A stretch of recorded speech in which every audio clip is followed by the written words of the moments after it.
Bismillahirrahmanirrahim. Bismillahirrahmanirrahim. Assalamualaikum warahmatullahi wabarakatuh. Alhamdulillahirabbil alamin wassalatu wassalamu ala asyrafil anbiya'i wal mursalin wa ala alihi wa ashabihi ajma'in. Ini adalah dokumentasi perjalanan umroh bulan Maret 2019. Sebagaimana biasa kalau kita mau berangkat beribadah, khususnya manasik haji atau umroh, maka yang merupakan bekal paling penting adalah ilmu. Sehingga kita perlu melaksanakan pembelajaran manasik. Dan sebagaimana biasa, pembelajaran ini dilakukan di Manasik Center di Plaza Balikpapan bersama jemaah, baik yang ada di bulan Maret maupun di bulan Februari 2019. Ini adalah ketika kita berangkat. Pertama kita mampir di lounge yang ada di bandara, berkumpul bersama jamaah lain yang ada di kota Jakarta dan sekitarnya. Ini adalah ketika kita sudah sampai di kota Madinah di subuh pertama sebelum kita mulai city tour dalam, yaitu berkeliling di sekitar Masjid Nabawi, kubur Nabi, dan juga pekuburan Baqi'. Maka perlu untuk mengadakan briefing terlebih dahulu. Itu ada tempat mic, itulah tempat briefing seperti ini sangat diperlukan agar jamaah mengetahui rute yang akan kita kelilingi. Begitu juga ketika kita akan pulang, maka perlu diadakan orientasi, berkumpul di titik-titik tertentu supaya jamaah tahu arah pulangnya. Maklum karena ini adalah hari pertama, sehingga kadang-kadang jamaah itu saking excitednya untuk masuk ke dalam Masjid Nabawi dan sekitarnya, mereka lupa jalan pulang. Setelah itu jangan berlama-lama, langsung keluar. Bagaimana kebiasaan juga, kalau kita sudah selesai mengunjungi Masjid Nabawi dan pekuburan Nabi, sebelum masuk ke Baqi', maka kita briefing terlebih dahulu untuk menceritakan beberapa kisah yang penting yang perlu diketahui oleh jamaah, sehingga dalam mengunjungi kuburan Nabi dan pekuburan Baqi' tidak hanya sekedar pernah mendapatkan pengalaman, tapi juga ilmu pengetahuan. Briefing adalah sesuatu yang sangat penting untuk dikerjakan. Salah satunya adalah manakala kita akan memasuki Raudhah. Raudhah termasuk tempat yang ada di dalam Masjid Nabawi yang sangat dicita-citakan oleh banyak jamaah kaum muslimin yang ingin memasukinya dan berdoa di sana. Maka apa yang perlu dilakukan? Bagaimana cara masuknya? Jamaah perlu mengetahuinya terlebih dahulu sebelum kita mencoba untuk mendatangi. Makanya saya suruh segera kamar mandi dulu. Jadi usahakan nggak ada lagi yang nanti lagi ngantri lama-lama di Raudhah tiba-tiba mau ke WC. Ini pintu satu. Ini pintunya Baqi'. Di sini kubur Nabi, ya kan? Di tengah-tengah ini ada banyak celah-celah. Jadi setelah keluar dari Raudhah, kubur Nabi balik, tapi jangan bablas ke pintu satu. Tapi masuk sini. Muter-muter di dalamnya ada celah-celah. Bisa masuk. Jadi sholatnya di situlah saf pertama. Sendal ada yang ketinggalan di situ. Sendal dibawa semua. Berdoa kepada Allah. Di karpet merah. Setelah itu nanti dapat karpet hijau, dapat mimbar, baru karpet hijau lagi. Hijau kedua. Nah, karpet hijau yang sebelah sininya mimbar berarti nggak masuk. Dan alhamdulillah ketika itu masuk ke Raudhah sangatlah mudah. Tipsnya adalah sebelum kita mencoba untuk antri di sana, kita berdoa terlebih dahulu kepada Allah supaya Allah memudahkan.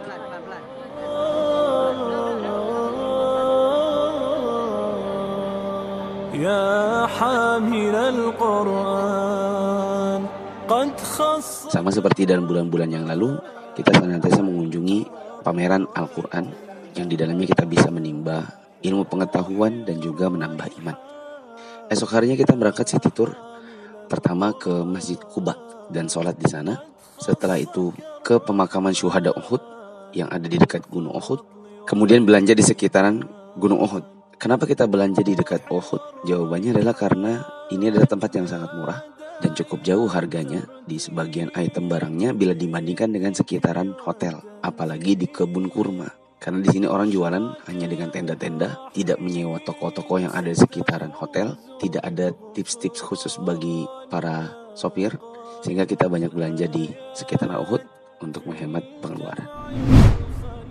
Sore harinya kita harus mengerjakan manasik pemantapan umrah terlebih dahulu, karena bisa jadi manasik yang sudah kita kerjakan di kota Balikpapan, sebagian jamaah sudah lupa tata caranya, dan pemantapan ini dibutuhkan untuk mengingatkan kembali yang sudah pernah dipelajari oleh para jamaah. Begitu juga briefing seperti ini sangat memudahkan bagi kita untuk koordinasi jam berapa besok hari kita akan berkumpul, jam berapa sarapan, jam berapa koper harus turun, dan seterusnya. Adapun ini adalah setelah kita sholat isya di malam terakhir di kota Madinah, belanja bareng lagi karena mungkin waktu di dekat Gunung Uhud belanjanya belum selesai atau ada yang dicari tapi tidak ketemu, dan kita bisa cari di salah satu pasar yang ada di dekat hotel di kota Madinah. Sebelum meninggalkan kota Madinah, terlebih dahulu kami sebagai pembimbing harus mengingatkan kepada para jamaah apabila ada barang-barang yang tertinggal di dalam hotel yang ada di kota Madinah. Begitu juga mengingatkan agar mengembalikan kartu kamar, karena biasanya hotel minta agar kunci kamar atau kartunya dikembalikan.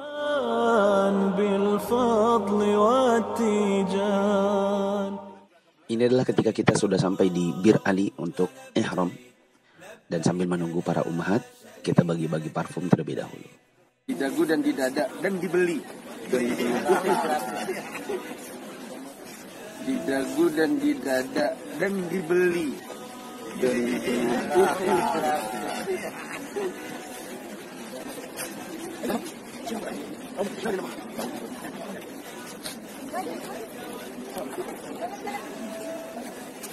Kita langsung ke hotel. Ini adalah setelah kita selesai mengerjakan tawaf sa'i. Bolak-balik, makan pagi. Setelah sarapan langsung ke kamar tahallul. Jangan lupa tahallulnya.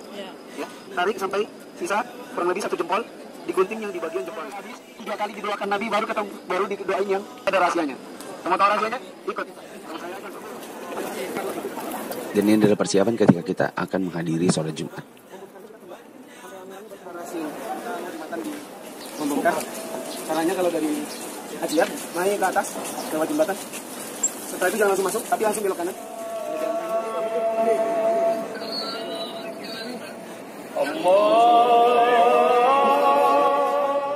Di sore harinya setelah selesai sholat asar, kita masuk ke dalam Masjidil Haram untuk menghabiskan waktu mulai dari jelang sholat maghrib, lanjut ke sholat isya.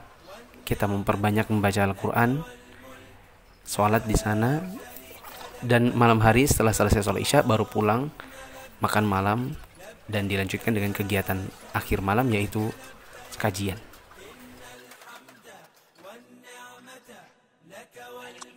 Malam harinya sebelum beristirahat, kita ada kajian terlebih dahulu di musola yang ada di hotel.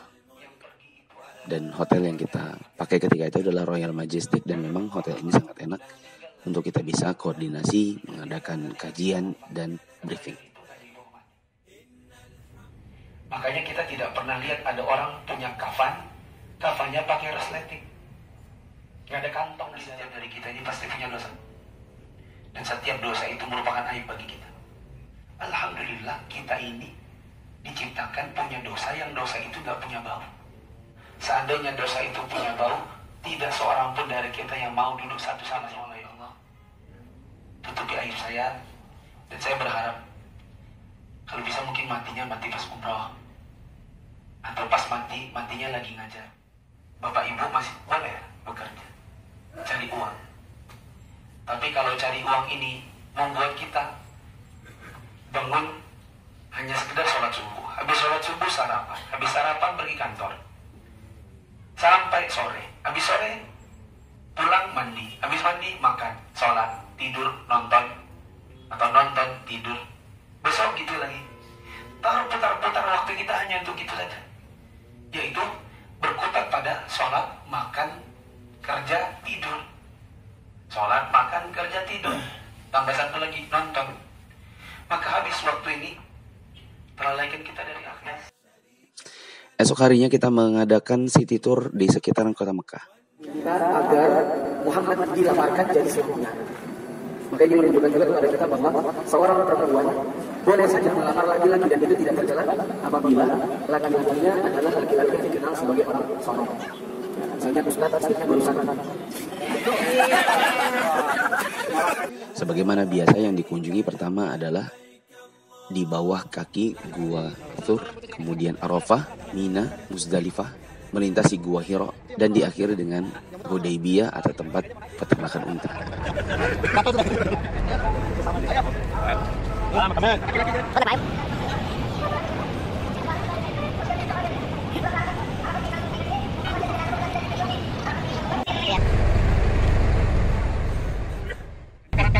Dari kursi udah kelihatan tuh.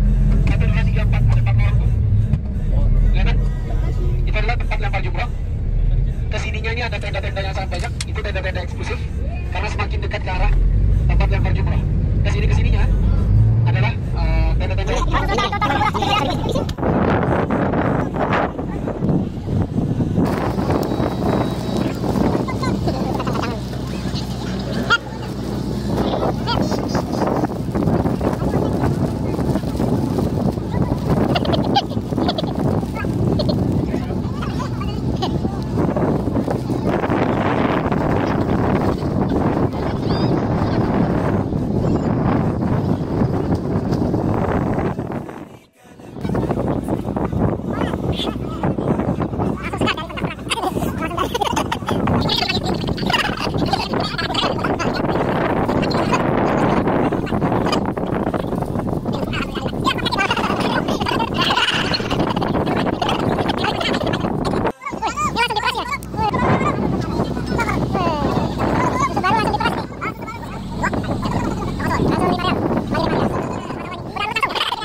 Sore harinya kita mengadakan keliling-keliling untuk belanja bareng.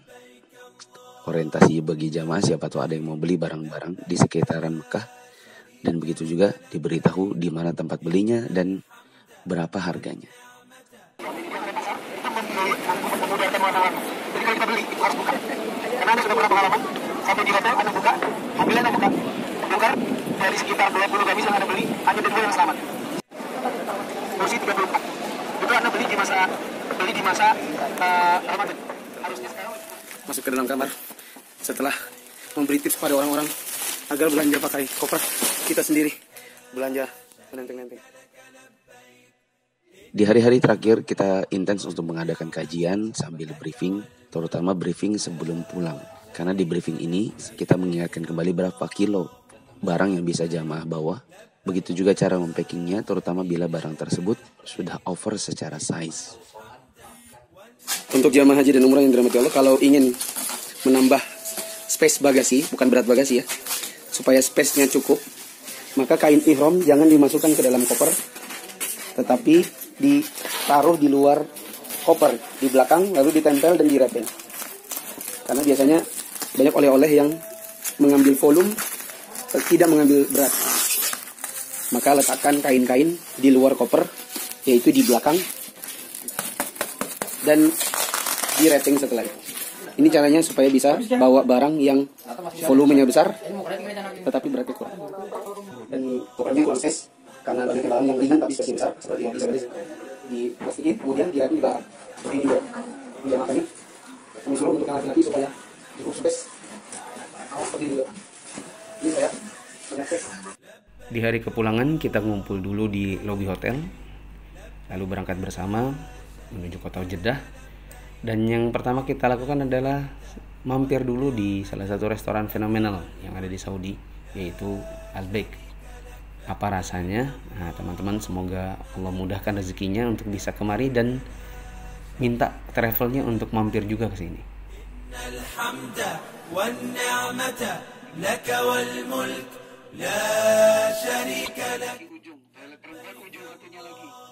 Setelah masing-masing jemaah membawa pulang oleh-oleh dari Al-Baik, kita lanjutkan perjalanan menuju sebuah restoran namanya Restoran Dalla. Ini salah satu restoran yang kita rekomendasikan karena di situ makanannya enak dan kita bisa beristirahat sejenak, lalu sholat zuhur dan asar jamak qashar secara berjamaah untuk seluruh rombongan yang ada di satu travel. Bapak-bapak dan ibu-ibu pun bisa sholat bersama karena ruangannya sangat luas. Apapun yang kita makan di sini, semoga teman-teman juga insya Allah bisa merasakannya kapan-kapan.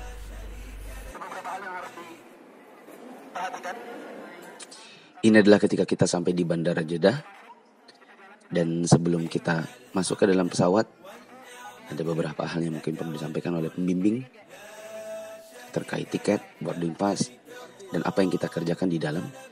Terutama karena penerbangan menjelang Isya, sehingga kita sangat butuh untuk mengadakan sholat maghrib dan Isya secara jamak qashar terlebih dahulu di ruangan bandara, Dan jamaah sudah harus berwudu dan menempati saf-saf terdepan. Kalau tidak nanti kita akan berebutan dengan jamaah yang lain dan kita pun akan terlambat masuk ke dalam pesawat. Dan kalau sudah terlambat masuk ke dalam pesawat, maka terpaksa kita akan sholat di pesawat dengan cara bertayamum, sholatnya duduk. Padahal yang lebih utama adalah kalau bisa mengerjakannya secara normal, itulah yang kita kerjakan. Sesampainya kita di kota Jakarta, kita perpisahan dengan jamaah yang memang berdomisili di kota Jabodetabek. Bapak Ibu yang dirahmati Allah Subhanahu wa taala, kita bersyukur kepada Allah pada hari ini bisa sampai di kota Jakarta dalam keadaan sehat walafiat. Semoga Bapak Ibu yang dirahmati Allah, kita semua umrah kita diterima oleh Allah, dan semoga amalan kita ini menjadi sebab kita dimasukkan oleh Allah ke dalam surganya nanti insyaallah. Ada yang hilang selama pergi. Hilang perdana adalah kacamata. Hilang terakhir adalah sendal saya yang bolong-bolong yang fenomenal itu. Semoga digantikan dengan yang lebih baik insya Allah. Sebentar dapat sendal bolong-bolong warna merah. Kemudian kalau seandainya ke Balikpapan atau saya ke Jakarta atau kita saling kontak, ya, semoga bisa tetap menjaga ukhuwah. Siapa tahu juga suatu saat misalnya anggap ya dari sini kemudian ketemu besannya. Misalnya Pak Margi ketemu besannya Abu Zainab, misalnya anak kecil-kecil, lama-lama dia terus kontak, ajarin ukhuwah, paling gede dinikahkan. Ini misalnya. Kemudian, dan kalau saya ada utang yang saya lupa, misalnya saya ngasih bapak ibu koper, nggak ngasih koper, ngasihnya tas tenteng, itu kan ada cashback 190.000, baik bentuknya uang maupun bentuknya kuota.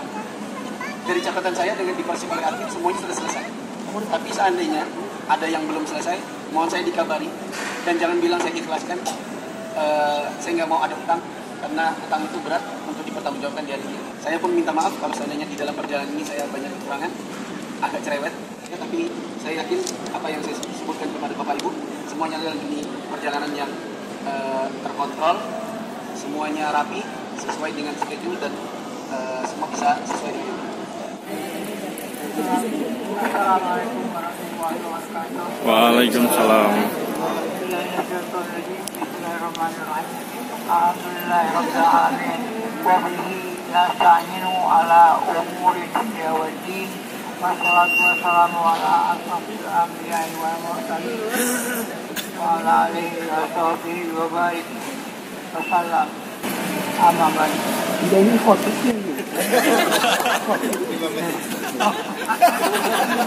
jadi kamu udah ikut. Ya, hadirin dan hadirat Allah SWT. Amin. Kita bersyukur ya sudah melaksanakan apa yang dikerjakan oleh hadirin dan hadirat sekalian. Dan mudah-mudahan amal ibadah kita diterima oleh Allah Subhanahu wa taala. Amin.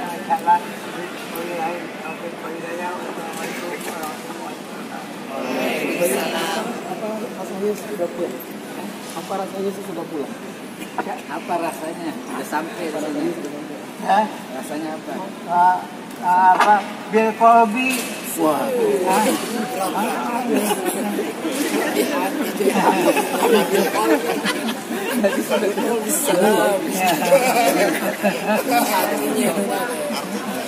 Masya Allah, meskipun paling tua 92 tahun tapi pulang sehat ya Pak ya? Ya. Dulu Pak. Dan ini juga karena memang merupakan umrah pertama saya, dan alhamdulillah saya bisa umrah bareng-bareng Bapak Ibu sekalian dan dibimbing oleh seorang memang memiliki pengalaman dan tentunya bisa memberikan motivasi kepada saya dan beberapa teman-teman juga. Dan mudah-mudahan dengan pengalaman umrah ini juga kita bisa lebih dekat lagi kepada Allah Subhanahu wa taala.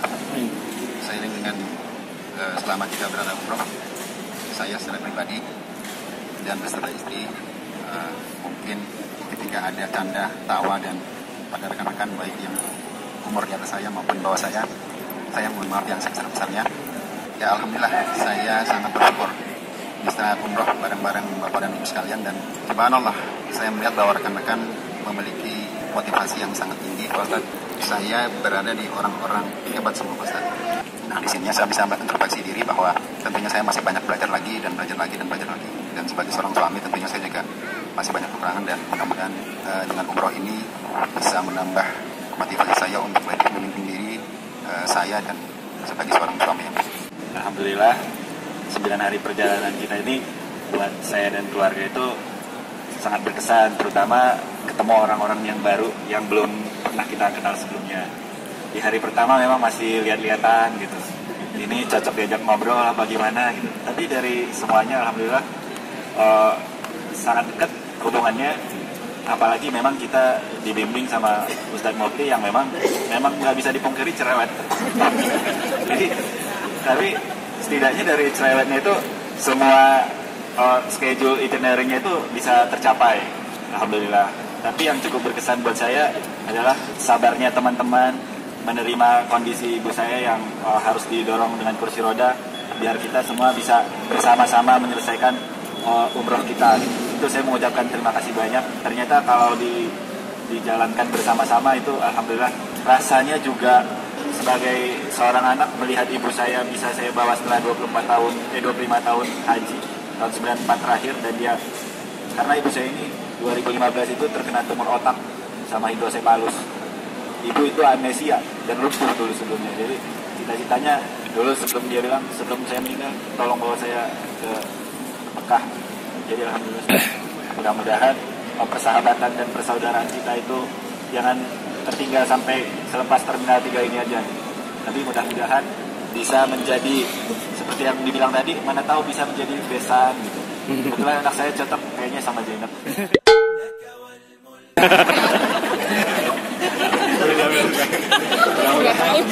Bisa menjadi saudara, bahkan menjadi keluarga gitu. Amin. Jadi buat teman-teman jika berkunjung ke Jakarta atau Cibubur, itu rumah kami terbuka gitu. Jadikan momen umroh ini untuk bisa hijrah menjadi pribadi yang lebih baik. Mungkin dahulunya masih melakukan perbuatan syirik. Hijrah pertama harus dengan cara mulai dari sekarang menggantungkan diri pada segala sesuatu hanya kepada Allah. Tinggalkan semua cimat-cimat, tinggalkan permintaan-permintaan kepada yang bukan Allah. Yang kedua, beribadahlah sesuai dengan sunnah, karena saya pribadi selama membimbing senantiasa menjaga agar Bapak Ibu senantiasa bisa beribadah sesuai dengan sunnah. Karena beribadah sesuai dengan sunnah pasti pahalanya dan gak repot. Beribadah yang tidak sesuai sunnah itu pahalanya nggak ada, bisa jadi dapat dosa, yang pasti minimal kerepotan sendiri. Yang ketiga, jagalah untuk senantiasa sholat 5 waktu bagi laki-laki di masjid. Ibu-ibu yang dirahmati Allah, senantiasa setelah pulang ini menutup diri dengan hijab yang syar'i, yang betul-betul menutup aurat, menggunakan kaos kaki keluar dari rumah. Bapak Ibu yang dirahmati Allah, teman-teman yang masih punya orang tua, dijaga selama mereka masih ada, jadikan momen selama mereka masih hidup ini untuk dijadikan ladang pahala buat kita. Bapak dengan bapak-bapak, kita salamnya muter, ibu-ibu juga bersama-sama. Assalamualaikum warahmatullahi wabarakatuh.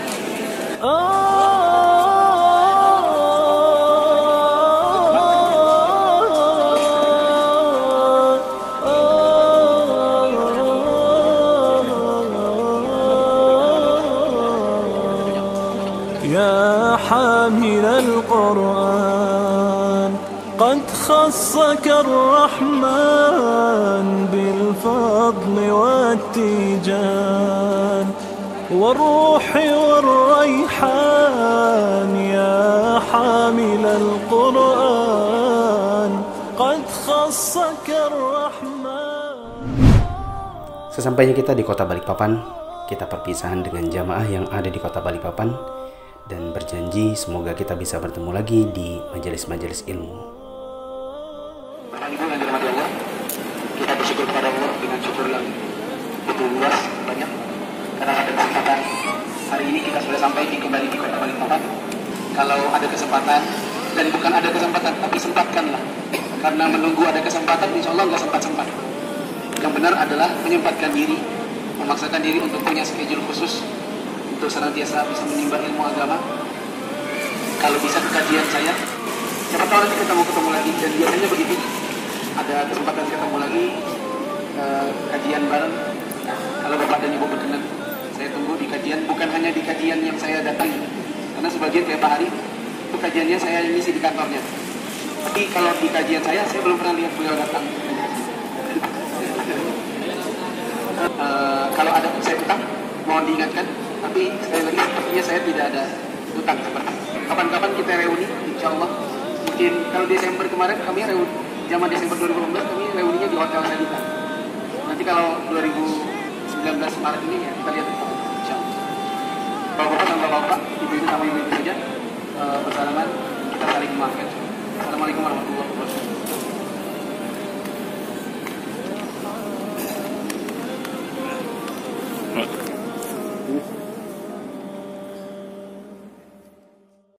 Umroh Maret termasuk umroh yang banyak tantangan bagi saya.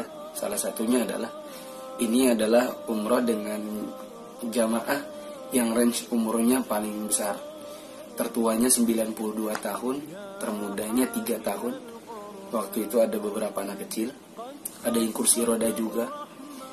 Saya awalnya waktu ketemu di Jakarta takutnya ini gimana ya jamaah yang pakai kursi roda, yang tua, khawatirnya nanti speednya nggak sama gitu. Tapi alhamdulillah Allah mudahkan sehingga seluruh tawaf, sa'i, start to end-nya bisa lancar. Pelajaran bagi saya dan bagi yang lain adalah ketika kita sedang umrah, maka banyak-banyak berdoa kepada Allah supaya seluruh rangkaian kegiatan itu dimudahkan. Karena tawaf bersama, sa'i bersama, berjalan bersama mulai dari bandara sampai pulang di bandara selama 9 hari, dan seluruh tempat yang kita kunjungi waktu city tour, kemudahannya adalah datang dari Allah. Maka supaya perjalanan itu mudah, hendaknya jamaah umroh dan pembimbing umroh meminta kepada Allah semoga Allah memudahkan perjalanan tersebut. Ya hamilal Quran, ya hamilal